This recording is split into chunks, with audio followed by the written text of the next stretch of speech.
Small towns like Hogs Back in the Eastern Cape are a destination for the increasing trend of semi-gration, from the city to the country.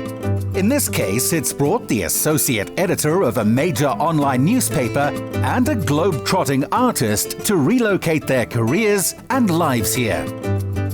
Hi, my name is Athi, Patra, Ruga, and this is my partner, Malibongwe, and we would like to welcome you to the mountainside village of Hogs Back. Welcome to Hogs Back. So we moved here permanently about 2 years ago, but we got the property about 4 years ago, and we had been living in Cape Town since 2008, and we really love it here because, well, one, we're from the Eastern Cape, and me in particular, I'm much closer to my family, and also it's incredible. It's just an incredible environment to live in the mountains, to live in nature. Malibongwe is not one for the beach, so the bush and mountains are tailor-made for him, and his journalist's nose for the storied history of this place. On this part of the mountain, we are on the Amatolas. We're on another side though, where it actually joins with the Cat Valley, which is another famous neighbor of ours. So the Amatola Mountains continues for 287 kilometers all the way through to Bisho and King Williamstown.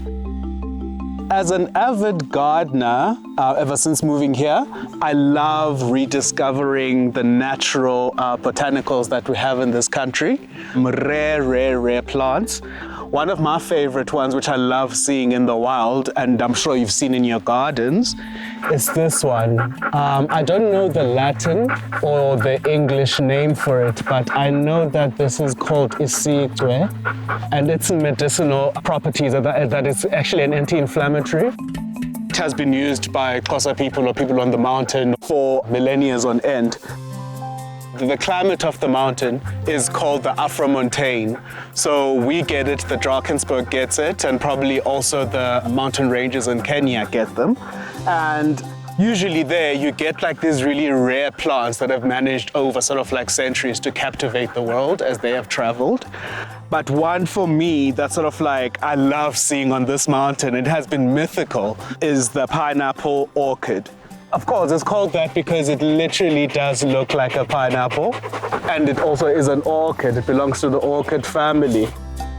My favorite thing about the area, though, is just the mountains. I mean, I love being out in nature, but also the history of this area in general. You know, like when you go back into the history of so many things that have happened, especially with regards to our country. If you think of this area as a whole, not just this mountain, that sort of has its roots in this area, we often forget just how absolutely gorgeous the places around here are, and they're actually not as populated, you know, not as busy, not as, Athi's work may hang in the Smithsonian in Washington, but in this modest studio is where it's born. I was raised in East London, between the Republic of Ciskei and the Republic of the Transkei, but I spent it mostly in Ciskei, Mdantsane, Spunzane. From the first day I could draw anything, my parents took me to an art school called Belgravia Art School in East London, where it nurtured my talents. So I've always had the luck of growing up around a community that nurtured my talents. At 17, I moved to Johannesburg, where I studied fashion and design, and that's where my art career started, and that's where I met my partner, Mali. And we lived in Cape Town, Johannesburg, making art, having exhibitions around the world, and this is where all of it starts. These works are the ones that will be traveling to Cape Town. However, my work revolves around the documentation and using of characters to be able to speak about masculinity, femininity, how we are actually intimate or thrown away from each other. I love exploring the lives and faces of those who came before me, both in art, in politics, and my Xhosa culture. Athi took that conversation to the US, where he exhibited and sold widely, his work becoming highly collectible, but home's where the heart is. I came back from Chicago to do an exhibition called Looking for the One in October. As soon as I hit the ground back here in Hogs Back after coming back from the United States, I started working on this series that you're seeing around the room right now. And the series is revolving around 3 ways in which I am documenting the male expression, the male experience. As I like to say, masculinities, where on one side, I'm asking people to actually come and sit and I draw them.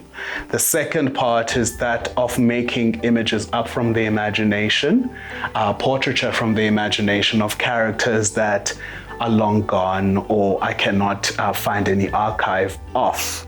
And then the third sort of like way I love doing it is to actually look at fashion magazines, look at various ways in which I can speak of consumerism. I can speak about how the body twists and turns for these glamorous things. So those are the 3 ways in which I like to talk about the performance of portraiture. Also, I'm dealing with an old medium. This is oil. And oil painting, when you use it, you're using it after like centuries of people who have used it, have found media techniques, methods, lineages, art movements that have moved us forward up until now, the 21st century. So for me, when I work with the medium of oil, from the mixing with a palette knife, that is a communication to methods that have been used for centuries. And that's something that makes me feel very special. It connects me to art history. Malibongwe sees himself as part of his parents' legacy. Xoliswa and Sitembiso Tyilo are his heroes. Here in Hogsback, when we had our child now getting a property here, we felt, hey, this is another godsend again. Now we can come here as much often as we want. We enjoy it very much here because we can imagine the kind of life that we're living in the township, congested places and all that. Sometimes it's full of noise, it's full of commotion, full of problems, but here is very calm for us. We feel really very much relieved when we come here. Even when we get home now, we'll be relaxing and actually reminiscing of what we keep seeing when we come to Hogsback. Athi and Mali, I think they match to each other because whenever we are here, Athi in his studio, Mali in his room working, they are always working. And when we are here, they always prepare for us, both of them. Athi likes braai. He always make a braai for us, and my Malibongwe is in the kitchen. So that shows that they are always talking the same language. For Mali, getting to maintain his multimedia career from here on his own terms is quite a feat. When it comes to the creative industry, part of the challenge is there's so much that's constantly changing. And I think my own sort of like trajectory has always been in industries that have a lot of challenges. When I was in fashion buying, there were a lot of challenges because we traveled a lot around, to the fashion cities around the world, and you'd look at what the retailers were selling. But around the time I left, it got much more challenging in that space. And even when I got into magazines, thoroughly enjoyed them, but it was around the same time when we were all going digital. So it was a thoroughly challenging space. So what I've experienced with all the different things in the creative space, you're always challenged to keep improving, to keep learning something new, and to take nothing for granted. And then locally, I find that creatives are amazing at telling the South African story. I don't know if it's something with our challenges or something, but there's just something about the way, however they express themselves, there's just something about the creative expression that comes out of this country that is truly, truly, truly unique. To recognize that takes a pair who are as uniquely creative in their own right. Thank you so much for visiting us, and thank you so much for letting us share our home and our little village and our garden with you. Hope to see you in this village soon. If these rolling stones ever gather moss, it will be a very rare type, only to be gathered here.